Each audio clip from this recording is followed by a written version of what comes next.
Louez l'Éternel. Louez Dieu dans son sanctuaire. Louez-le dans l'étendue où éclate sa puissance. Louez-le pour ses hauts faits. Louez-le selon l'immensité de sa grandeur. Louez-le au son de la trompette. Louez-le avec le luth et la harpe. Louez-le avec le tambourin et avec des danses. Louez-le avec les instruments à cordes et le chalumeau. Louez-le avec les cymbales sonores. Louez-le avec les cymbales retentissantes. Que tout ce qui respire loue l'Éternel. Louez l'Éternel. Merci, Papa. Nous te louons. Nous te célébrons. Nous te louons pour tes bienfaits dans nos vies. Nous te sommes infiniment reconnaissants pour le souffle de vie que tu as renouvelé en nous. Nous te sommes infiniment reconnaissants pour la santé que tu nous as accordée, la grâce que tu nous accordes d'être dans ta présence. Si nous sommes là, c'est parce que tu nous as donné la grâce et la possibilité d'être là. Seigneur, la capacité même de te servir vient de toi. La capacité de parler vient de toi. Certains, Seigneur, voudraient avoir l'usage de la parole et n'en ont pas. Tu nous as fait grâce, nous bénissons ton Seigneur. Tu as fait la grâce à tous ceux qui sont connectés en ce moment-là de suivre. C'est une grâce qui vient de toi. Merci pour tout ce que tu fais pour chacun de nous. Pour nos enfants, nos époux, nos épouses, nos frères, nos sœurs, nos pères, nos mères, nos employeurs, nos employés, pour tous nos bien-aimés, pour tous nos voisins, pour nos présidents, pour nos rois, pour nos députés, pour nos maires, pour nos hommes politiques, pour les religieux, pour tous les hommes dans toutes les nations. Nous bénissons ton Seigneur. Merci pour toutes les couches de la société, les hommes de médias, les hommes d'affaires. Merci pour tout. Merci pour les époux, pour les épouses, pour les célibataires. Seigneur, pour les fiancés, que ton nom soit béni. Merci pour tout ce que tu fais pour chacun de nous. Nous te disons merci. Merci, nous te rendons grâce. Merci, nous te louons. Nous te disons merci.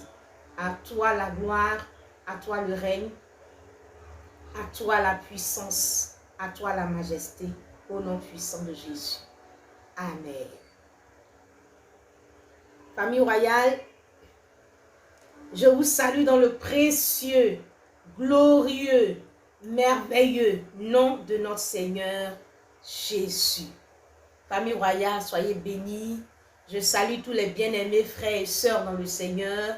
Aimez roi, aimez reine, soyez bénis. Aimez roi, aimez reine, famille royale, soyez bénis. Je vous salue dans le précieux, glorieux nom de notre Seigneur Jésus.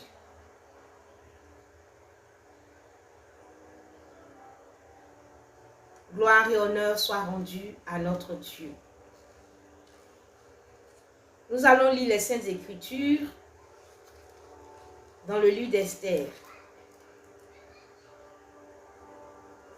Esther, le chapitre 1. Nous allons lire à partir du verset 10. Le 7e jour, comme le cœur du roi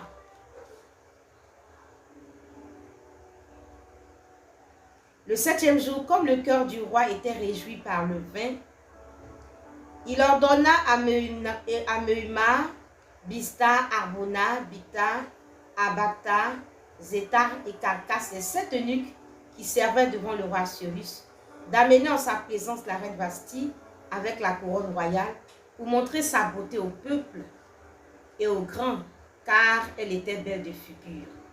Mais la reine Vasti refusa de venir quand elle reçut par les eunuques l'ordre du roi. Et le roi fut très irrité et il fut enflammé. Alors le roi s'adressa aux sages qui avaient la connaissance des temps, car ainsi se traitaient les affaires du roi devant tous ceux qui connaissaient les lois et le droit. Verset 19. Si le roi le trouve bon, qu'on publie de sa part et qu'on inscrive parmi les lois des Perses et des Mèdes, avec défense de la transgresser, une ordonnance royale d'après laquelle Vashti ne paraîtra plus devant le roi Assuérus, et le roi donnera la dignité de reine à une autre qui soit meilleure qu'elle. Cet avis fut approuvé du roi et des princes, et le roi agit d'après la parole de Michal. Que Dieu nous bénisse. Justine, Dieu te bénisse. Bisous, bisous à toi. Que la grâce du Seigneur soit avec toi. Je t'aime, Justine. Dieu te bénisse. Bien-aimés du Seigneur, nous avons lu les Saintes Écritures. Nous continuons un peu ce que nous avons commencé. Et hier, nous nous sommes étalés vraiment sur ce test d'Esther. Nous voyons que le roi Assuérus avait organisé un festin. Et le 7e jour, le roi Assuérus envoie ses eunuques pour chercher la reine Vashti pendant que son cœur était réjoui par le vin. Et la reine Vashti refuse de venir. Et le roi est très irrité. Il est enflammé de colère. Il soumet l'affaire aux sages du royaume. Et ceux-ci demandent au roi de remplacer la reine Vashti par une autre reine. Nous nous sommes interrogés sur le pourquoi du refus de la reine Vashti. Et nous nous sommes référés à l'avis de certains commentateurs qui pensent que le fait que le roi Assuérus demande à la reine Vashti de venir avec la couronne royale sur la tête, en tout cas pour eux, cela veut dire que la reine Vashti devait venir nue avec la couronne sur sa tête. Nous avons aussi compris que d'autres commentateurs se réfèrent à la culture d'alors. Et ils disent que selon la culture, à la fin des festins, il ne restait que les concubines et les prostituées. Et le fait que ce roi demande à sa femme, à la reine, de venir à la fin du festin, en tout cas pour eux, le roi Assuérus place la reine Vashti au même rang que les prostituées et les concubines. Nous avons compris hier, par l'Esprit de Dieu, que le fait que le roi soit réjoui par le vin était, en tout cas pour nous, un symbole, une image, une leçon que nous devons comprendre. Car le livre de Proverbes 31, le verset 4, nous parle du roi qui ne doit pas consommer de l'alcool de peur d'oublier la loi et de méconnaître le droit des pauvres. Et nous avons compris que aujourd'hui, il ne s'agit pas pour nous d'être forcément en train de prendre de l'alcool, mais l'état dans lequel ce roi se trouve est pour nous l'image d'une ivresse morale, de quelqu'un qui est dans une posture, dans une attitude qui méconnaît les droits de ceux qui sont avec lui. Et nous avons compris que le fait que ce roi soit dans cet état nous véhicule l'image d'un homme qui méconnaît le droit de la reine Vashti, qui la méprise, qui la dévalorise. Et donc nous avons compris que le refus était causé par le fait que le roi Assuérus n'ait pas une attitude qui honore sa femme, mais ait une attitude dévalorisante par rapport à sa femme. Bien-aimés du Seigneur, nous sommes aujourd'hui à la Cour royale de justice, qui est cette plateforme où nous recevons des sujets vraiment de prière pour porter devant le Seigneur, pour porter devant le juste juge qui est Dieu, afin qu'il puisse se prononcer, afin qu'il puisse agir, afin qu'il puisse rendre des jugements. C'est une plateforme de prière, c'est une plateforme pour recevoir des enseignements, mais aussi pour prier, véritablement pour prier, pour présenter des sujets à Dieu. Et j'ai reçu un sujet de prière à la Cour royale de justice. Il s'agit de la femme d'un prophète. La femme d'un prophète. Je donne le sujet et je ne vais pas donner une réponse directe à ce sujet. Mais je vais demander à cette sœur-là de prendre le temps d'écouter les messages que le Seigneur va donner à la Cour royale de justice. Voilà, et puis aussi, je dis à cette sœur-là que nous allons la soutenir dans la prière. Nous allons vraiment nous connecter à elle pour la soutenir dans la prière. Donc, il s'agit de la femme d'un prophète, d'un homme de Dieu. Ils se sont mariés très jeunes. Là, elle se mariait à 18 ans. Lui aussi, il était très jeune. Et ils ont 16 ans de mariage cette année. Et à leur 15e année de mariage, leur couple a commencé à battre de l'aile. Et à la 15e année, c'est-à-dire l'année dernière, l'homme a commencé à demander le divorce. Et cela a traîné, cela a traîné, cela a traîné. À partir de la fin de l'année, il a exigé le divorce. Et il a déposé, en tout cas, la demande de divorce. Et il a obtenu le divorce cette année-là, en début d'année. Et cette sœur-là, en tout cas, espérait qu'il puisse se ressaisir. Mais voici que il a obtenu le divorce il y a à peu près 4 à 5 mois. Et il y a 2 mois de cela, il s'est remarié. Bien-aimé du Seigneur, je vais vérifier quelque chose.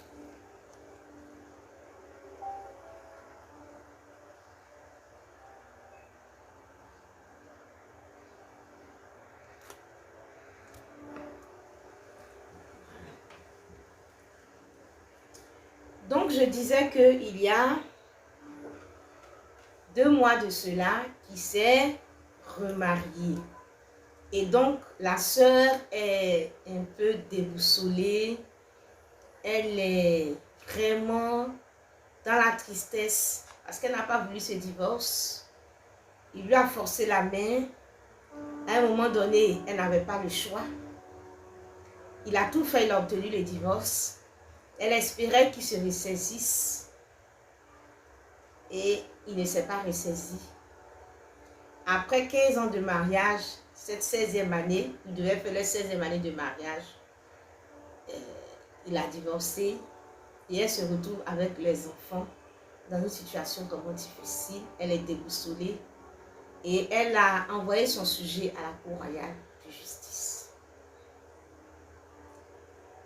Et j'ai été vraiment touchée vraiment par ce sujet.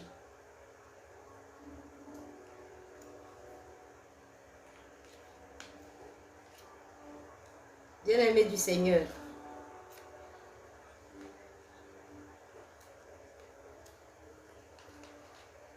voici des situations que l'on peut traverser et qui sont difficiles. Et comme je dis à la sœur, souffre que je ne puisse pas te donner une réponse directe. Parce que tout ce qui concerne le mariage, ce sont des questions qui sont très délicates. Et on ne se presse pas pour dire des choses.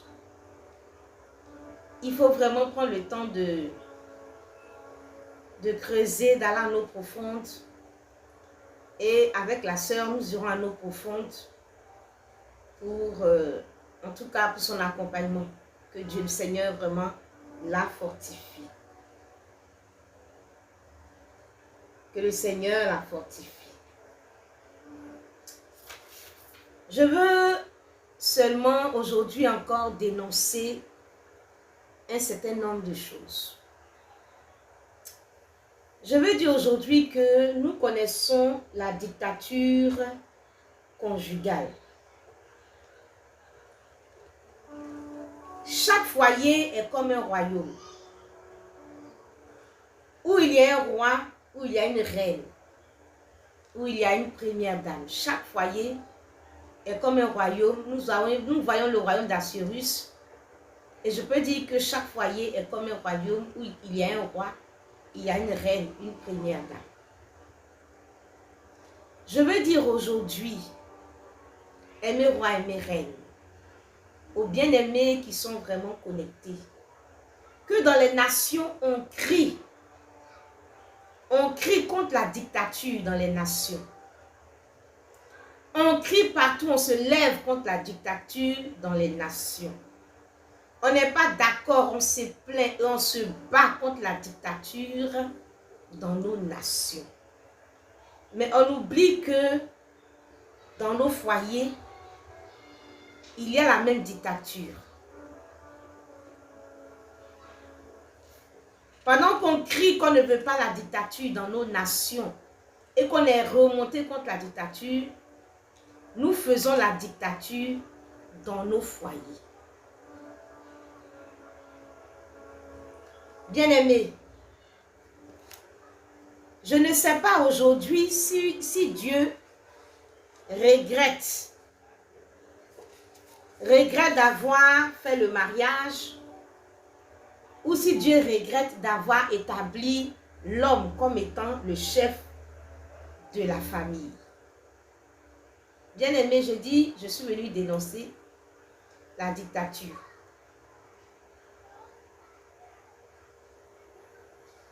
Je ne sais pas si Dieu regrette, je ne sais pas si Dieu ne regrette pas d'avoir dit à l'homme, il faut être le chef de la famille. Parce que vous savez que des fois Dieu regrette. Parce qu'au temps de Noé, la Bible nous dit que Dieu vraiment s'est repenti d'avoir fait l'homme sur la terre. Donc il y a des moments où Dieu peut se repentir d'avoir fait quelque chose. Et je me demande si Dieu aujourd'hui ne se repent pas même d'avoir fait le mariage, d'avoir institué le mariage. Tellement qu'aujourd'hui, le mariage est très loin, le mariage que nous vivons, nos mariages sont très loin de faire du bien au cœur de Dieu. Tellement que le cœur de Dieu saigne aujourd'hui par rapport au mariage, je me demande même si le Seigneur n'est pas dans cette même attitude où il s'est repenti d'avoir fait l'homme sur la terre. Bien-aimé, je me demande si Dieu ne regrette pas d'avoir envoyé la femme vers l'homme. Si Dieu ne regrette pas d'avoir envoyé la femme vers l'homme. Parce que souvent la femme n'est pas une bénédiction pour son couple. Je me demande si Dieu ne regrette pas d'avoir établi l'homme aussi comme chef. Parce qu'au lieu de voir l'homme comme Dieu le voit en tant que chef de famille, nous voyons une certaine dictature. Bien-aimés, est-ce que vous savez que Dieu a détruit la terre parce qu'il en avait marre? Mais il avait marre par rapport à quoi? La Bible nous dit que lorsque les hommes eurent commencé à se multiplier sur la face de la terre et que des filles leur furent nées, les fils de Dieu virent que les filles des hommes étaient belles et ils en prirent pour femmes parmi toutes celles qu'ils choisirent. Donc ici, nous sommes dans une ambiance de mariage. Alors l'Éternel dit, mon esprit ne restera pas toujours dans l'homme, car l'homme n'est que chair et ses jours seront de 120 ans. Les géants étaient sur la terre en ces temps-là, après que les fils de Dieu furent venus vers les filles des hommes et qu'elles leur eurent donné des enfants. Ce sont ces héros qui furent fameux dans l'Antiquité. L'Éternel vit que la méchanceté des hommes était grande sur la terre et que toutes les pensées de leur cœur se portaient chaque jour uniquement vers le mal. Et l'Éternel s'est repenti d'avoir fait l'homme sur la terre et il fut affligé en son cœur. Et l'Éternel dit, j'exterminerai de la face de la terre l'homme que j'ai créé, depuis l'homme jusqu'au bétail, aux reptiles et aux oiseaux du ciel, car je me répands de les avoir faits. Bien-aimés du Seigneur, nous voyons ici, nous parlons beaucoup du déluge. Il y a eu le déluge, le Seigneur a détruit la terre et il a gardé Noé et sa famille. Mais est-ce qu'aujourd'hui, là, on peut réaliser que Dieu a été amené à prendre cette décision-là par rapport à tout ce qui se passait? Qu'est-ce qui se passait? Il voyait des mariages bizarres. Des mariages qui ne glorifient pas le Seigneur. Et au milieu de ces mariages-là, le Seigneur dit le Seigneur nous dit qu'il y avait de la méchanceté des hommes qui étaient grandes sur la terre. La méchanceté était grande sur la terre. Et toutes les pensées des cœurs se portaient chaque jour uniquement vers le mal. Nous voyons que le Seigneur fait un constat de faux mariages, des mariages qui ne sont pas pour la gloire de Dieu. Et Dieu fait le constat que la méchanceté est grandissante. Et moi, je veux canaliser ma réflexion autour de toute forme de méchanceté qu'on peut avoir dans le mariage. L'Éternel a vu la méchanceté des hommes. L'Éternel a vu que la méchanceté était grande sur la terre et que toutes les pensées se portaient chaque jour uniquement vers le mal. Et Dieu se répand d'avoir fait l'homme. Et Dieu décide de détruire. Et toute la terre a été détruite. Une seule famille a été gardée. Bien-aimés du Seigneur, aujourd'hui, nous entendons parler beaucoup de jugement de Dieu. Nous entendons beaucoup parler des jugements de Dieu. Pour plusieurs raisons. Mais souvent, nous pensons que le jugement de Dieu peut être causé par peut-être une catégorie de personnes. Mais je veux dire aux uns aux autres que l'état dans lequel nous sommes, le degré de péché dans lequel nous sommes, le degré de méchanceté dans lequel nous sommes, n'est-il pas même au-dessus de ce qu'a vécu ces personnes du temps de Noé? De ce qu'ont vécu des personnes du temps de Noé. Je me demande même si la méchanceté d'aujourd'hui n'est pas au-dessus de la méchanceté des personnes du temps de Noé. Aujourd'hui, la méchanceté qu'on peut retrouver dans le mariage n'a pas de nom, n'a pas de mot, n'a pas de qualificatif. Je ne sais même pas s'il y a un mot pour qualifier cela. Bien-aimé du Seigneur, et je me dis, est-ce que souvent même le Seigneur n'est pas dans la même attitude pour dire, moi je regrette vraiment d'avoir envoyé la femme vers l'homme. Je regrette même d'avoir établi l'homme comme chef. Je regrette même d'avoir institué le mariage. Parce que ce que je vois aujourd'hui n'a rien à voir avec ma pensée. Quand quelqu'un fait quelque chose, ces choses-là, il l'a fait. Ces choses, il l'a faites dans une pensée. Et quand cette chose est détournée de son but, ça fait mal au cœur à celui-là qui a créé sa chose. Je m'explique. Quand l'homme a créé le couteau, il a créé le couteau dans l'esprit de couper la viande, de couper le poisson.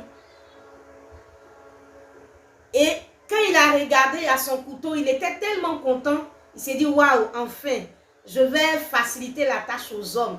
Je vais aider les hommes à couper leur poisson, à couper leur viande assez facilement. Mais quand quelqu'un prend ce même couteau et va poignarder son frère, nous voyons que ce couteau-là a été détourné de son but initial. Et quand le créateur du couteau voit cela, voit le couteau être utilisé, quand il voit que quelqu'un fait un mauvais usage de ce couteau, il a mal au cœur. Quand il voit quelqu'un utiliser ce couteau de la mauvaise façon, quand il voit un mauvais usage de ce couteau, il a mal au cœur parce que ce n'est pas ce pourquoi il a créé le couteau. Et je veux dire aujourd'hui que le cœur du roi, le cœur du Seigneur, le cœur de notre Dieu saigne quand il voit aujourd'hui le mariage, l'état du mariage, la souffrance qui est dans le mariage, la méchanceté qui est dans le mariage, la douleur qui est dans le mariage. Le cœur de Dieu vraiment saigne. Saigne. Aujourd'hui, il y a la dictature dans le mariage. Des gens qui exercent un pouvoir absolu, qui exercent vraiment ce pouvoir dans l'arbitraire. Vraiment dans l'arbitraire. Vraiment. Et aujourd'hui, nous voyons le mariage vraiment dans un état critique. Si le mariage était un homme, moi je dirais que le mariage est dans un état critique. Et je dirais même que il est dans un état comateux. Je veux dire aujourd'hui à mes rois et mes reines, à la famille royale, à tous ceux qui me suivent, qu'il y a un peuple dans ce monde qui se meurt. Un peuple qui est accablé, qui est composé en majorité de femmes, avec une minorité d'hommes. Je le dis, ça n'engage que moi. Selon le constat que je fais et selon la conviction de l'Esprit de Dieu en moi, la souffrance conjugale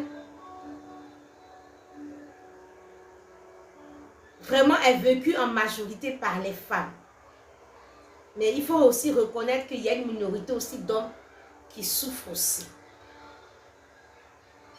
Bien-aimés du Seigneur, et donc ces femmes comme ces hommes constituent un peuple meurtri, un peuple qui se meurt, un peuple qui est accablé, un peuple qui est oppressé, un peuple qui souffre, un peuple qui souffre. Et aujourd'hui, je me dis, y a-t-il un territoire de souffrance plus que le mariage? Est-ce qu'il y a un territoire, un endroit, un lieu où on souffre plus que le mariage, plus que le foyer? Bien-aimés du Seigneur, y a-t-il un territoire de souffrance comparable à l'Égypte au temps de Moïse, si ce n'est dans le foyer? Dans la Bible, nous avons vu que au temps de Moïse, nous avons vu le peuple d'Israël qui était en souffrance, qui était un peuple qui avait beaucoup souffert. Et le Seigneur a pris le temps dans la Bible de nous décrire comment est-ce que ce peuple a vraiment souffert. Et je veux dire à mes bien-aimés que quand je regarde aujourd'hui le monde, quand je lis la souffrance des enfants d'Israël en Égypte, je me dis qu'il y a un territoire dans ce monde qui vit à peu près comme les enfants d'Israël ont vécu. Et ce territoire-là, c'est le mariage. Je veux dire à mes rois et mes reines, je veux dire aux hommes, aux femmes qui m'écoutent, que nous sommes dans une grande souffrance. Nous sommes comme dans une urgence. Et je suis sûre que dans le royaume de Dieu, je suis sûre que sur le plan spirituel, Dieu a ouvert une salle d'urgence pour recevoir les blessés et les malades du mariage.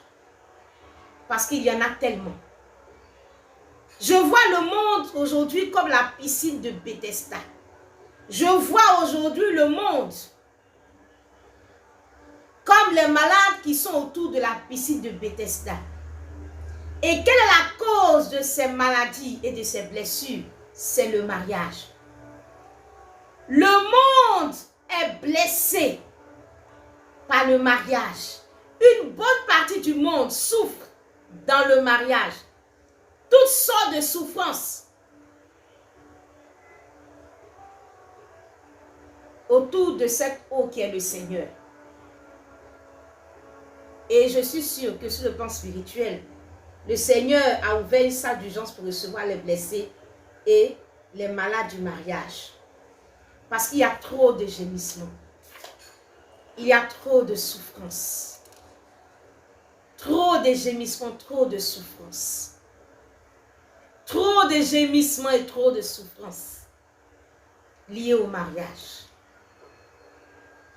Les vies sont tristes. Des hommes et des femmes ont abordé la vie avec la joie, avec la joie de vivre. Mais le mariage les a attristés. Pas parce que le mariage en lui-même n'est pas bon, mais parce que des hommes ne sont pas bons. Comme au temps de Noé, Dieu a vu que la méchanceté était grande. Si au temps de Noé, Dieu voyait que la méchanceté était déjà grande, la méchanceté était déjà grande, qu'en est-il aujourd'hui? Quand le Seigneur nous dit que dans les derniers temps, l'iniquité va s'accroître. Quand le Seigneur nous dit que dans les derniers temps, les hommes seront mauvais, méchants, égoïstes. Le mal va s'accroître. L'iniquité va s'accroître. Si au temps de Noé, le Seigneur n'avait pas supporté cela, qu'en est-il aujourd'hui? Où le mal s'est accru, où le péché a grandi. Bien-aimés du Seigneur, il y a dans ce monde un peuple composé de femmes et d'hommes qui vivent ce que les enfants d'Israël ont vécu. Et c'est sans exagération aucune. Peut-être même que des fois, leur souffrance même est pire que celle qu'a traversée les enfants d'Israël en Égypte. Nous sommes en Égypte dans ce monde et ce peuple a souffert. Je voudrais que chacun de nous puisse prendre conscience de la grande souffrance que nous avons dans ce monde. Bien-aimés, les gens souffrent. Tu vois les gens se lever le matin, vont à leur travail, vont à leurs activités. Les gens, tu les vois dans les mariages, tu les vois au marché, mais la majorité souffre. Le foyer est devenu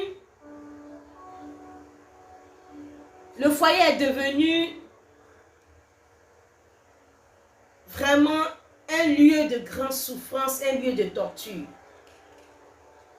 Les hommes aujourd'hui sont contrôlés par le diable qui les a jetés dans le fleuve du péché de l'immoralité. Pharaon a jeté les hommes dans le fleuve du péché de l'immoralité. Et ils ne connaissent pas Dieu. Ils n'ont pas la crainte de Dieu. Et ils manifestent leur méchanceté dans le foyer.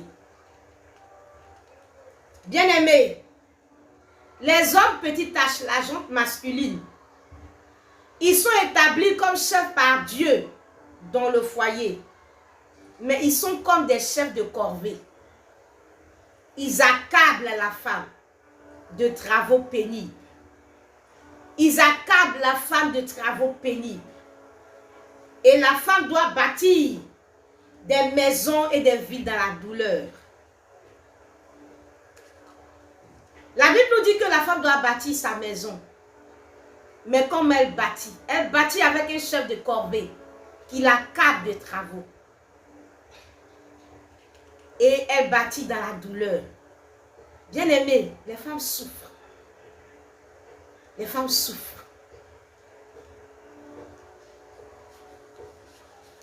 Aujourd'hui, beaucoup sont mariées parce que bon, elles sont juste mariées quoi. Les femmes sont réduites à une dure servitude. Les hommes, petit h, rendent la vie de ces femmes amères. et les femmes sont réduites à l'esclavage. Bien-aimés, on dit l'esclavage a été aboli, mais moi je pense qu'il y a l'esclavage encore dans le foyer. Bien-aimés, il y a de nombreuses femmes qui souffrent. Il y a des hommes aussi qui souffrent. Mais aujourd'hui, moi, je me focalise sur la souffrance féminine. Des femmes souffrent dans leur foyer. Elles ne sont pas à l'aise, elles ne sont pas heureuses. Souffrent même de l'absence de leur époux, de leur mari. Ils sont absents, ils ne sont pas là. Et quand les femmes se plaignent, ils disent, mais elle veut quoi celle-là? Pourquoi elle se plaint de ce que je ne suis pas là, que je suis dehors? Elle veut quoi? Je lui ai laissé l'argent, je lui ai laissé l'argent du marché, je lui ai laissé son argent du mois, je lui ai laissé l'argent de poche. Elle veut quoi? Je lui ai laissé l'argent. Donc si je suis dehors, le problème c'est lequel? Il y a quel souci? Je lui ai laissé l'argent. Bien-aimés, nous avons lu le livre d'Esther et nous avons vu que le roi Cyrus a demandé à la reine Vashti de venir. Et certains commentateurs pensent que il lui a demandé de venir à la fin du festin. Or, à la fin du festin, c'est le temps des concubines et des prostituées. Et donc, pour eux, le roi Assuérus mettait sa femme Vashti au même rang que les prostituées et les concubines. Et tout à l'heure, je suis en train de dire que certains hommes se disent, mais attends, elle se plaint, pourquoi elle dit, je ne suis pas là? Mais je lui ai laissé l'argent. Et puis je suis sortie. Je lui ai laissé l'argent et je suis sortie. Je lui ai laissé l'argent et certains hommes se disent, quand ils ont mis une femme dans une maison, ils se disent que s'ils lui ont laissé l'argent, ou peut-être manger, ou pour s'habiller, ou pour s'occuper de la maison, c'est assez suffisant. Elle ne doit pas demander autre chose que cela. Je lui donne l'argent, je lui ai laissé l'argent. Et je veux dire aujourd'hui que ils sont nombreux les hommes qui ont réduit leurs femmes au rang de prostituées. Ils te réduisent au rang de prostituée. Pourquoi? Parce que c'est avec la prostituée on couche. Et puis le contrat qui unit la prostituée avec son client, c'est l'argent.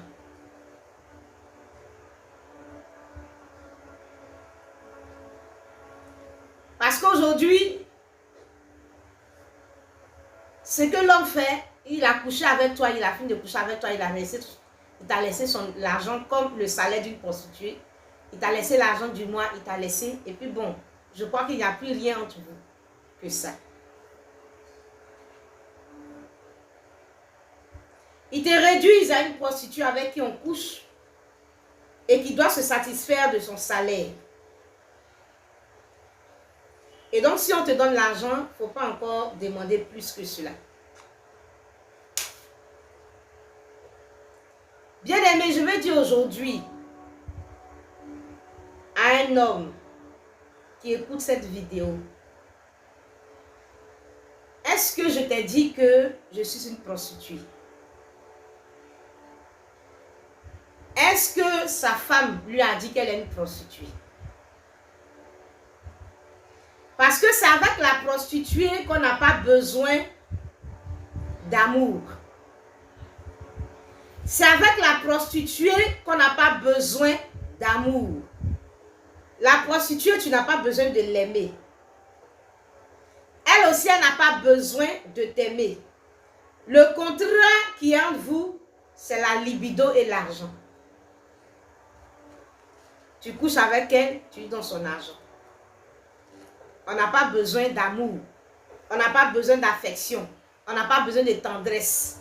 On n'a pas, avec la prostituée, on ne bâtit rien. Avec la prostituée, on ne se projette pas. Avec la prostituée, il n'y a pas besoin de tendresse. Elle te donne son sexe, toi tu lui donnes l'argent. Et aujourd'hui, beaucoup d'hommes ont réduit leur femme à cela, à une prostituée. Parce que c'est quelqu'un qu'ils ont mis dans leur maison, qui quand ils ont envie de satisfaire leur libido, ils viennent satisfaire. S'ils sont partis quelque part, qu'ils ont eu de l'argent, ils peuvent déposer. Le reste, ils n'en ont rien à foutre. On te demande donc de ne plus avoir de sentiments pour lui. Et il ne te manifeste pas aussi l'amour, pas d'attention, pas de tendresse, rien du tout. Et moi, je te pose la question, est-ce que ta femme t'a dit qu'elle est une prostituée? Parce que c'est avec la prostituée, on couche, on n'a pas besoin d'amour.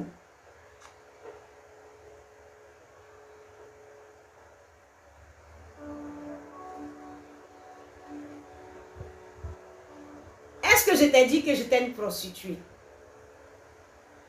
Pour me laisser de l'argent et puis partir. Tu laisses l'argent du marché, tu laisses l'argent peut-être du mois, tu laisses l'argent des factures, et puis bon, c'est tout. Tu es parti. Et tu reviens quand tu as encore le désir d'avoir des relations sexuelles, tu as ces relations sexuelles-là, et tu es parti. Je veux poser la question à un homme pour savoir si, le jour qu'il prenait sa femme, est-ce que le papa de la fille lui a dit qu'il n'avait pas l'argent pour nourrir sa fille? C'est pour cela qu'il est parti la prendre. Quand tu partais prendre la femme, la jeune fille dans sa maison chez son papa, est-ce que tu as dit à son papa que c'est parce que cette fille elle avait faim et que tu voulais faire une œuvre sociale que tu es parti la prendre chez son papa? Est-ce que son papa est venu taper à ta porte pour te dire que je n'arrive pas à nourrir ma fille, donc j'ai besoin que quelqu'un vienne la chercher? Tu es parti la prendre au nom de l'amour. Parce que si c'est parce que la fille elle manquait d'argent ou de nourriture, elle se sera adressée à un bienfaiteur. Mais elle est venue dans ton foyer au nom de l'amour. Et elle vient dans ce foyer, ce n'est pas pour vivre l'amour, mais c'est pour la considérer, la prendre comme une prostituée. Tu couches avec elle, si tu as trop faim, tu lui as laissé l'argent. Et en dehors de ça, il n'y a plus rien entre vous. Il n'y a pas une relation comme ça véritable, d'amour, de tendresse. Où on dit on bâtit ensemble, on se projette ensemble.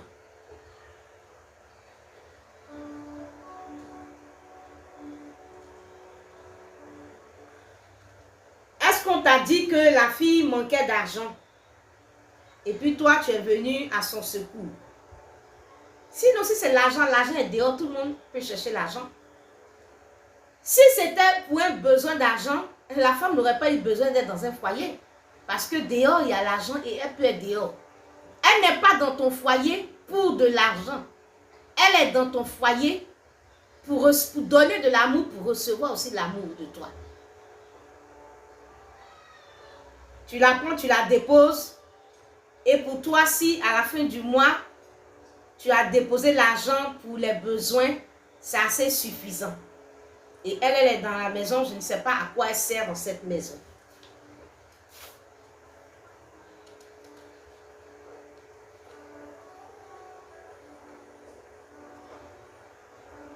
Les jours où il ne découche pas, quand il est là, et que sa libido réclame, bon, il va te réclamer pour sa libido. Et puis après, c'est fini. C'est-à-dire que tu gères la femme comme une prostituée en fait. Tu fais comme Assyrus, tu mets ta femme au même rang qu'une prostituée. Tu mets ta femme au même rang qu'une prostituée.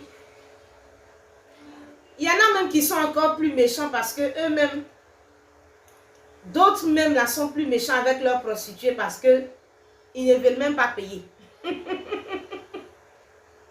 Il y en a même qui, vous voyez souvent les hommes quand ils vont chez les prostituées, ils finissent et puis ils veulent courir. ne veulent même pas payer. Et il y en a qui se comportent comme ça avec leurs femmes. Non seulement ils les prennent comme des prostituées, mais ils ne veulent même pas payer. Ça dit déposer même, être une bénédiction même encore financière pour tous les besoins de la maison. Même la prostituée mérite même de recevoir quelque chose. Même la prostituée même a un salaire. Même la prostituée même on la paye. Et il y en a même qui non seulement ils prennent leur femme comme une prostituée, et même ils n'accompagnent même pas encore, même la prostituée en tant que prostituée. Bien-aimé, Assuérus veut déshabiller sa femme. Assuérus ne considère pas sa femme. Il met sa femme au même niveau que les concubines et les prostituées. Bien-aimé, il y a beaucoup à dire là-dessus. Il y a beaucoup à dire là-dessus. Et je veux dire à des hommes, même là où il n'y a pas la crainte de Dieu, on suppose même que tu n'as pas la crainte de Dieu, on suppose même que tu es loin de Dieu. Même là où il n'y a pas la crainte de Dieu, il y a le bon sens quand même. Et tu ne peux pas être un homme et ne pas faire la différence entre une épouse et une concubine ou une maîtresse. Bien-aimé, le roi Assuérus a fait son festin, il a fini de faire le festin. Et puis au moment où doivent rester les prostituées, les concubines, c'est là qu'il appelle la reine Vasti. Elle refuse de venir parce qu'elle refuse que son homme la place au même rang que les prostituées et les concubines.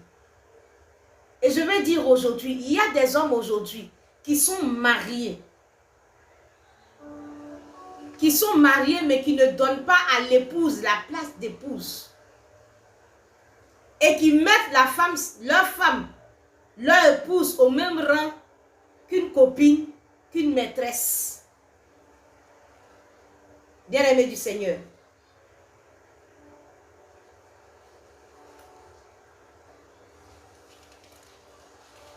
D'abord même, ce n'est même pas normal d'avoir une maîtresse ou des maîtresses.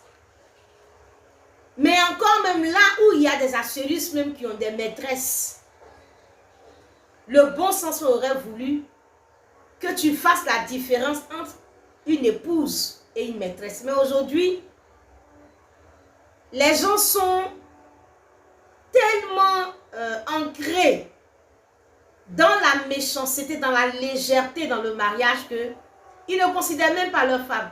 Et ils mettent leur épouse au même rang qu'une maîtresse, qu'une copine. Ils vont traiter leur épouse comme si c'était une copine, une maîtresse.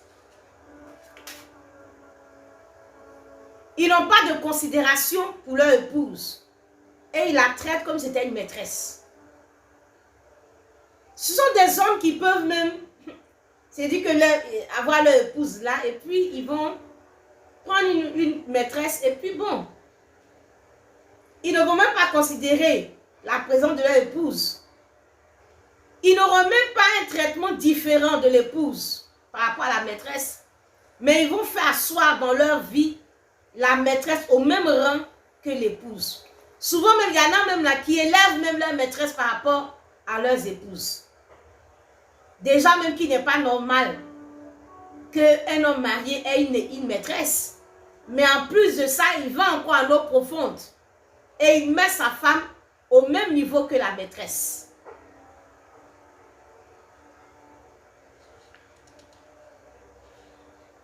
Ça même là, même si tu ne connais pas les Saintes Écritures, le bon sens même te donne de pouvoir faire la différence entre une épouse et une maîtresse. Mais tu ne peux pas faire asseoir ton épouse sur le même banc qu'une maîtresse. Et il y en a même qui élèvent leur maîtresse au-dessus même de leurs épouses. Et c'est grave.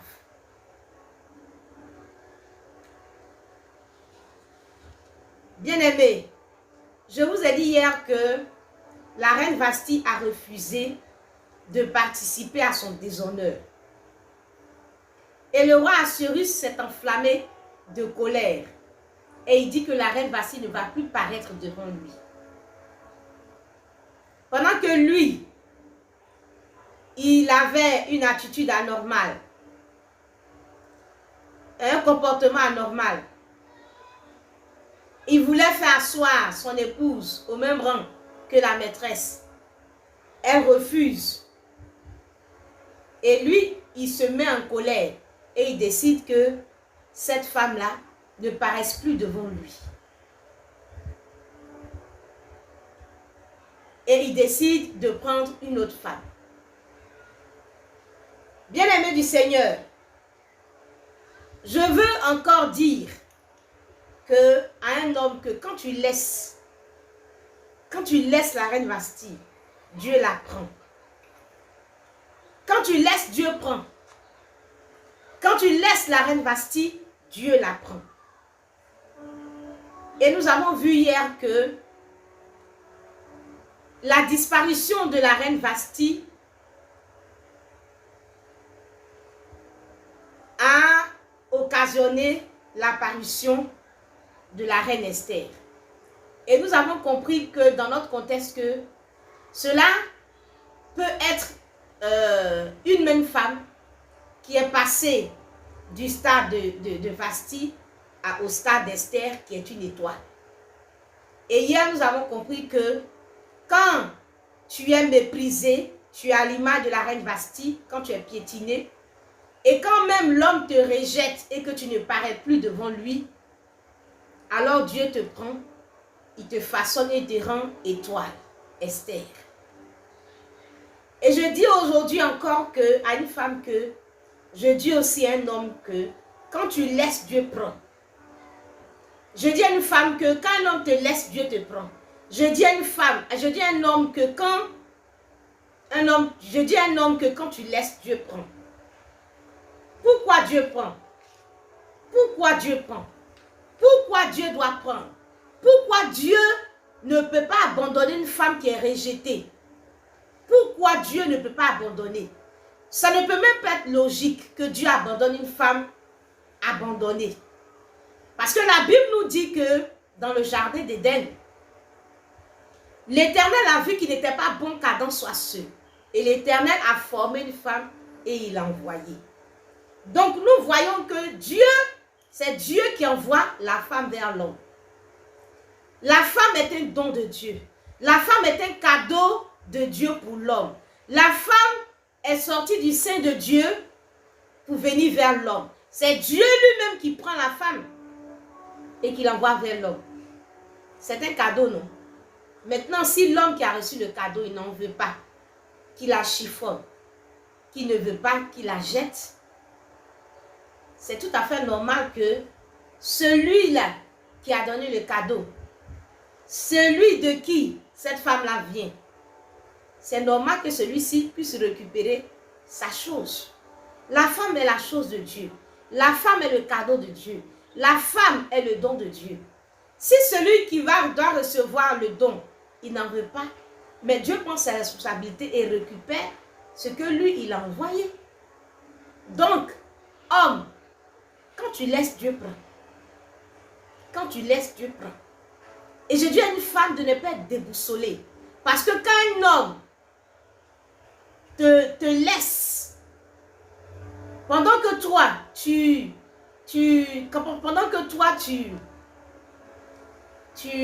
as une bénédiction pour lui, et que de façon injuste, il te laisse, Dieu te prend.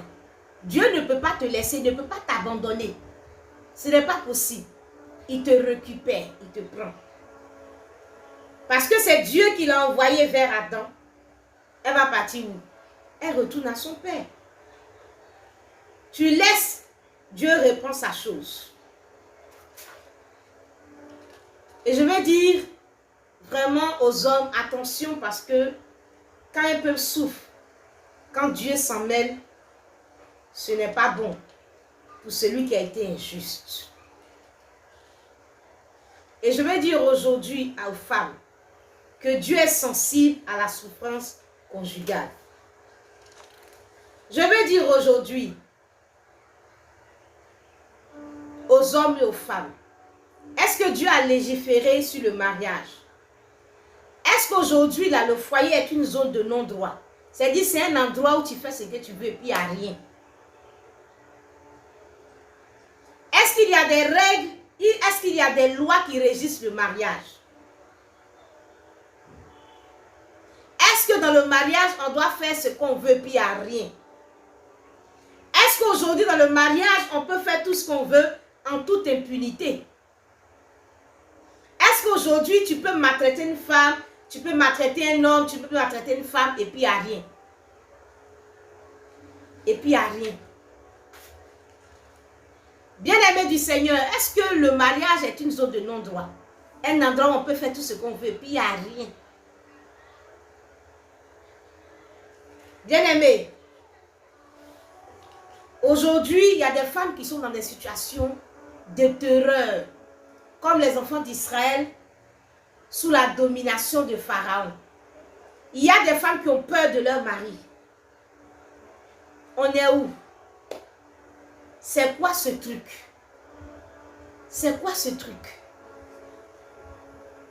Elles ont peur de leur mari. Elles ont peur de lui parler.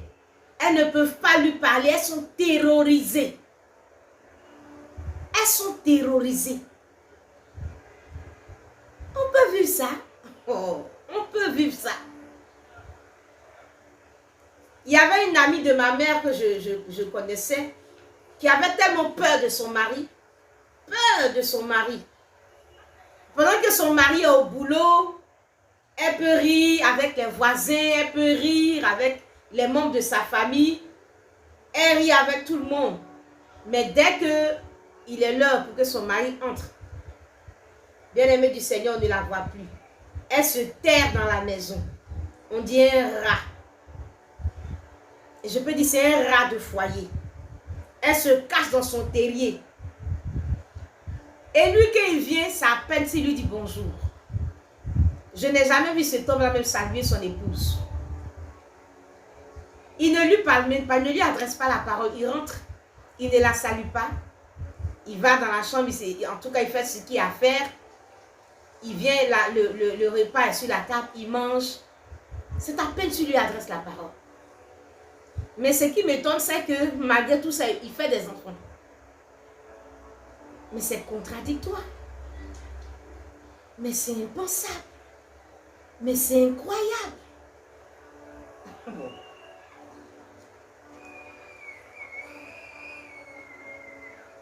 J'ai vu cet homme, il ne dit pas bonjour à sa femme.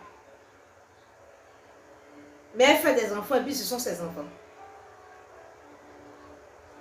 S'asseoir avec son épouse, échanger, rire, ça n'existe pas dans son foyer. Quand il est là, elle est cachée dans son terrier. Bien-aimé, un homme qui te déshabille, un homme qui se déshabille lui-même devant toi, et puis tu as peur de lui, pourquoi? Pourquoi? Et puis toi, tu veux qu'elle ait peur de toi, pourquoi?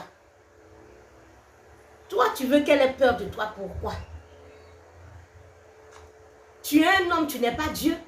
Pourquoi une femme doit avoir peur de toi? Pourquoi? Pourquoi? Tu es un homme, tu n'es pas Dieu. Tu es un homme, tu n'es pas Dieu. Respecter n'est pas avoir peur. Et je veux dire aujourd'hui que la restauration des couples passe par la bonne appréciation de qui chacun est devant Dieu. La restauration des couples passe par la bonne appréciation de l'identité, de la position de chacun devant le Seigneur. Tu dois savoir qui tu es et tu dois savoir qui je suis. Tu dois savoir qui tu es devant Dieu et tu dois savoir qui ton épouse ou ton époux est devant le Seigneur. Vous levez contre les dictatures dans les nations et pourtant vous êtes des dictateurs dans vos foyers. Ce que vous refusez dans les nations, vous le faites dans vos foyers. Vous refusez de vous taire quand vous voulez que la femme se taise. Vous refusez l'injustice alors que vous êtes injuste dans vos foyers. Assuérus, roi Assuérus, vous refusez de souffrir dans le silence et vous voulez que la femme subisse dans le silence et qu'elle meure dans le silence. Y a-t-il un territoire où il y a trop d'injustice comme dans le foyer? Est-ce qu'il y a un territoire où il y a trop d'injustice comme dans le foyer dans ce monde?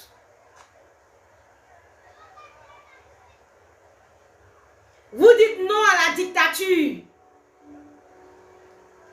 et vous êtes des dictateurs. La reine Vasti dit non. La reine Vasti dit non. La reine Vasti dit non. La reine Vasti dit non. Le mariage est une institution que Dieu a créée, que Dieu a instaurée dans la vie de tous les hommes. Dans tous les continents, dans tous les pays, dans toutes les nations, on se marie. C'est une affaire qui est commune à tous les peuples. En Australie, aux États-Unis, au Mali, au Burkina Faso, en Côte d'Ivoire, on se marie partout. Ça, c'est une institution que Dieu a instaurée, instituée au milieu des hommes. Et qui différencie les hommes des animaux. Parce que je n'ai jamais vu un animal être en veste, être en robe de mariée ou dans son joli vêtement et se présenter devant un maire pour se marier. Je n'ai jamais vu. Même le roi de la forêt, le lion, je ne l'ai jamais vu en train de se marier. Il vit dans le désordre.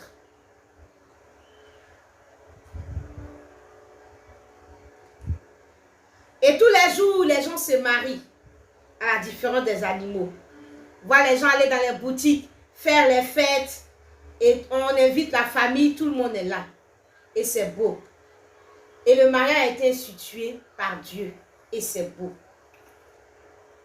Et cette institution qui a été conçue par Dieu est régie par Dieu et a des règles. Parce que Dieu fait confiance à l'homme qui a un esprit qui réfléchit. Et Dieu n'a pas voulu que les hommes, les animaux se marient. Parce qu'il sait que ceux-là, ils vivent par leur instinct. Mais il sait que l'homme est réfléchi. Il sait que l'homme a un esprit. Il sait que l'homme est en connexion avec Dieu. Il sait que l'homme peut entendre la voix de Dieu. Il sait que l'homme peut connaître la pensée de Dieu. Il sait que l'homme peut comprendre un certain nombre de choses. Il sait qu'il peut dire à l'homme, voici ce que tu peux faire, voici ce que tu ne dois pas faire. Il sait que l'homme peut savoir ce qui est bon comme ce qui n'est pas bon. Et c'est parce que Dieu a eu confiance à l'homme que Dieu a institué le mariage. Mais je ne sais pas si l'homme est en train de donner tort à Dieu. Parce que dans le mariage, j'ai l'impression qu'on se comporte comme des animaux. Est-ce que Dieu a eu raison de faire confiance à l'homme? Parce que le comportement que nous avons dans nos foyers, à la limite humaine, je peux dire à la limite animale.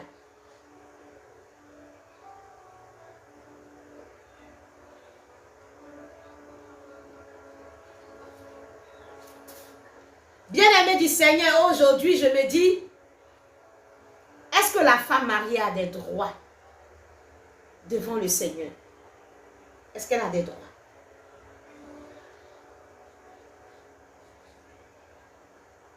Est-ce que la femme mariée a des droits devant le Seigneur? Je veux dire, pour finir,